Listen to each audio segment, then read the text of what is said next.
Buenas tardes. Los objetivos del siguiente trabajo son conocer nuevas modalidades delictuales y mostrar el impacto de la tecnología y la globalización para la comisión de delitos. Muchas veces hemos oído esa típica frase de que es que vivimos en un mundo globalizado. Desde la adopción de un sistema capitalista se han ido presentando grandes cambios en el orbe.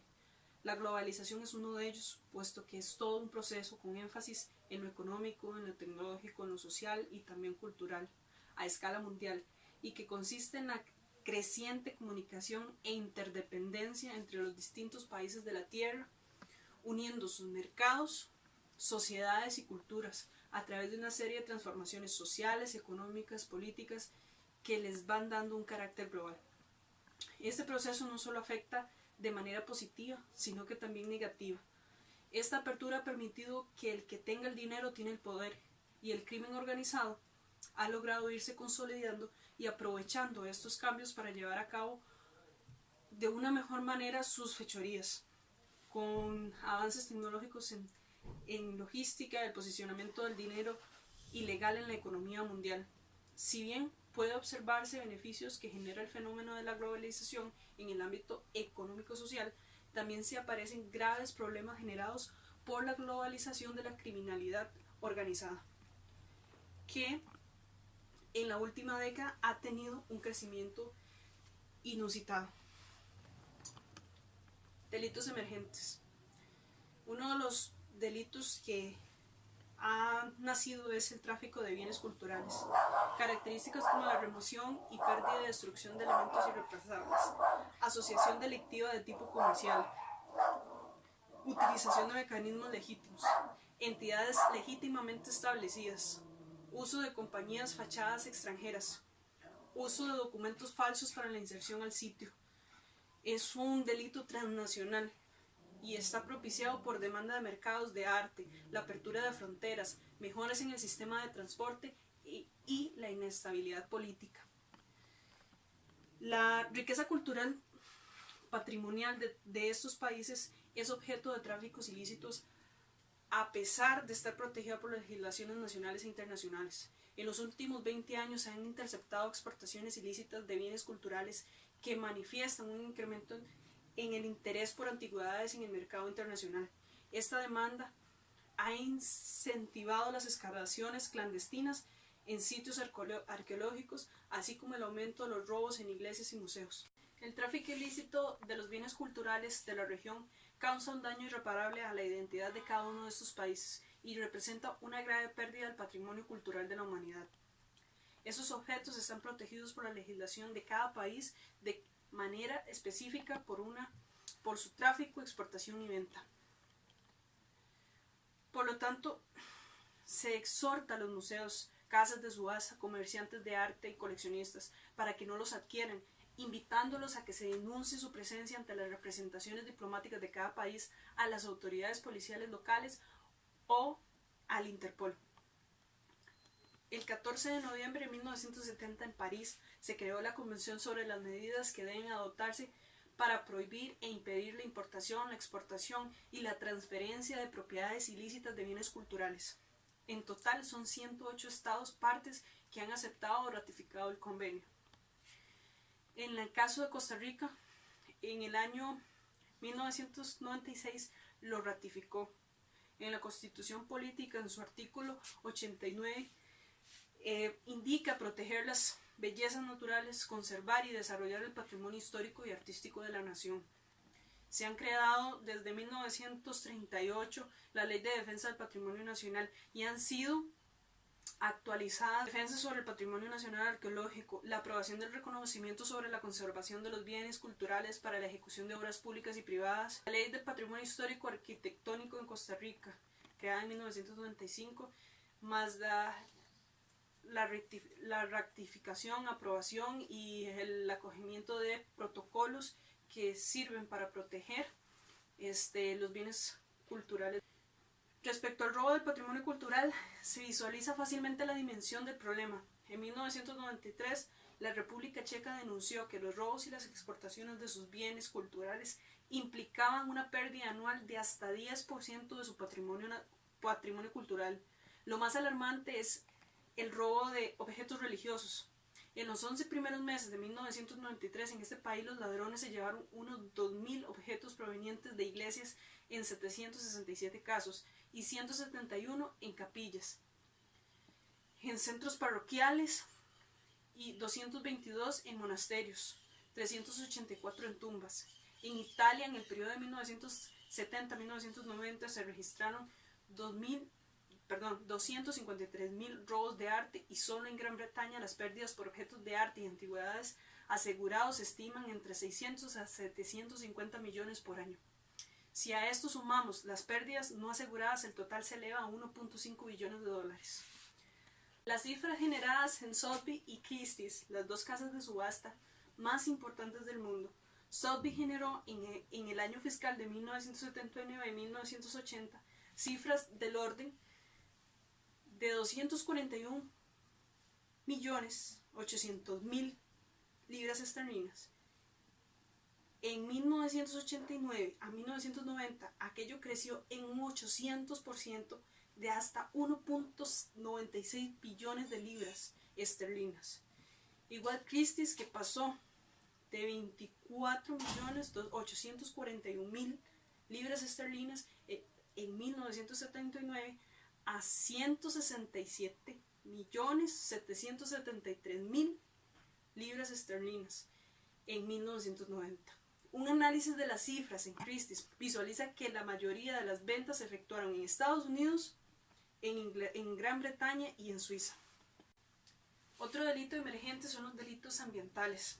La delincuencia medioambiental se está convirtiendo en un grave problema a nivel internacional en diferentes formas, estando algunas entre las actividades delictivas más rentables del mundo. Los más comunes delitos contra el medio ambiente tienen que ver con la explotación ilícita de fauna y flora silvestre, la contaminación, el comercio y eliminación de residuos peligrosos. Una de sus modalidades es el tráfico de animales salvajes, considerado por la Interpol como el tercer tipo de negocio ilícito más importante del mundo después del tráfico de estupefacientes y el de armas. El tráfico con animales salvajes supone una grave amenaza a la supervivencia de la biodiversidad del planeta. Otra modalidad es la tala indiscriminada, principal causa de la deforestación. La destrucción del Amazonas, por ejemplo, la selva más grande del mundo, se aceleró en el 2013 con un aumento del 29% de la deforestación, de acuerdo con el gobierno de Brasil. Por otro lado, está la mala gestión de residuos electrónicos.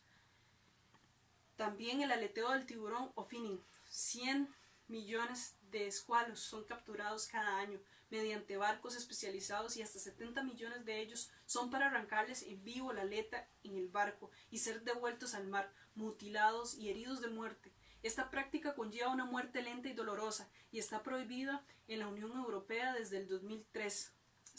Sabiendo que un kilo de aleta de tiburón vale en el mercado asiático unos 600 euros. Y por último, otra modalidad de los vertidos indiscriminados. Empresas, industrias y administraciones públicas son las causantes más habituales de este tipo de delito ambiental. Generalmente residuos fecales o residuos tóxicos de fábricas que se eliminan de forma controlada, pero no siempre es así. En estos casos se liberan de forma descontrolada en el medio ambiente, contaminando ríos, lagos y acuíferos. Como características tenemos penas bajas, extracción ilícita, comercio y exportación de fragmentos, caza de animales en peligro de extinción, extracción de maderas preciosas, de bosques protegidos, misma estructura que los delitos tradicionales, uso de recursos tecnológicos y medios de transporte modernos, uso de modelos de acción de negocios. Y por costos podemos decir que el sudeste asiático representa 3.500 millones de dólares anuales la tala indiscriminada de maderas preciosas, así como el marfil en Asia representa el 62 millones de dólares, y el cuerno de rinoceronte en Asia igual representa 8 millones de dólares. Además de la extinción total de especies, daños ambientales, contaminación de aguas, el deterioro de los pueblos, impacto que afecta a la parte social y económica del lugar, son algunos de los costos. Otro delito emergente es la trata de personas. La trata de personas es un problema mundial y uno de los delitos más vergonzosos que existen, ya que priva de su dignidad a millones de personas en todo el mundo. Los tratantes engañan a mujeres, hombres, niños de todos los rincones del planeta y los someten diariamente a situaciones de explotación. Si bien la forma más conocida de trata de personas es la explotación sexual, cientos de miles de víctimas también son objeto de trata con fines de trabajo forzoso, servidumbre doméstica, mendicidad infantil o extracción de órganos. La trata de personas se conoce también como la esclavitud del siglo XXI. Y su definición, según el Protocolo de Palermo, se puede resumir así: es un proceso para captar, transportar, acoger, reclutar a una o más personas mediante el uso de fuerza, coacción, rapto, fraude, engaño, abuso de poder, abuso de una situación de vulnerabilidad. En el caso de la explotación sexual, se da prostitución forzada, explotación sexual comercial de menores de edad, relaciones sexuales remuneradas, espectáculos con contenido sexual, la explotación laboral, maquilas, servicios domésticos, en minas, en trabajo agrícola, en la pesca, la servidumbre y matrimonio, matrimonio servil, trabajo doméstico, mendicidad, explotaciones en actividades delictivas, por ejemplo, venta de drogas, armas, artículos robados, robo, sicariato, en la extracción de órganos, sustracción de un componente anatómico, órgano y tejido de sin consentimiento o bajo coerción. Y está la adopción irregular, vientres de alquiler o adopción equiparable a una venta o de manera ilegal. Hay que entender que la captación puede ser engañoso, falsas promesas, parcialmente engañoso, se dice la verdad a medias, o forzoso mediante secuestro, rapto o amenaza. Los reclutadores pueden ser individuales, trabajar en redes locales, regionales, familiares o estructuradas. Los tratantes pueden ser personas conocidas, profesionales de muy diversas ramas y hasta funcionarios corruptos. Viaje y tránsito. Inicia cuando la víctima es forzada o accede a partir con el tratante desde su lugar de origen y termina cuando llega a su destino. Este viaje está lleno de peligro. Puede ser por diferentes medios de transporte y lugares. Puede pasar ilegalmente la frontera, caminar por horas con hambre y sueño y hasta los ojos vendados. En esta etapa la víctima puede ser despojada de su documento de identidad, se le informa sobre la deuda adquirida y de las obligaciones para pagarla. Las víctimas son atemorizadas, se les elimina su potestad de tomar las decisiones y se les restringe su libertad. Como una tercera etapa está la explotación. En esta etapa se obliga a las víctimas a trabajar para los tratantes, quienes los mantienen sumisas y dependientes a sus víctimas mediante tres mecanismos. Mantenerlas en condiciones extremas donde la posibilidad de muerte es real e inminente. Promover el agotamiento físico y emocional forzando a la víctima a trabajar durante días sin descansar y realizar tácticas de control psicológico mediante la intimidación, amenazas, mentiras, engaños y manipulación emocional. Cuarta etapa, detención, escape o fuga. En esta etapa las víctimas se sienten muy confundidas y desconfían de la ayuda que se les puede ofrecer. En ocasiones, las víctimas son sometidas a procesos revictimizantes y de maltrato o abuso por parte de las autoridades por desconocimiento del tema. Como quinta y última etapa, reintegración, reasentamiento y repatriación. Abarca el proceso de recuperación física y psicológica, así como la reintegración social. Su impacto y duración dependerá de cada caso en particular.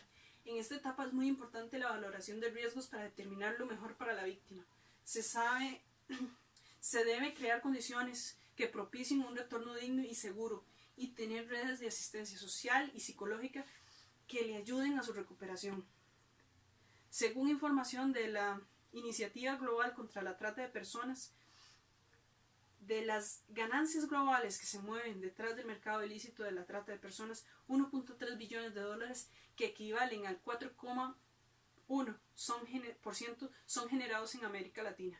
El 49% se genera en países industrializados, caracterizados por ser los principales destinos de las víctimas que provienen de Latinoamérica. En cuanto a las noticias relacionadas a estos delitos emergentes, por ejemplo, en el del tráfico de bienes culturales,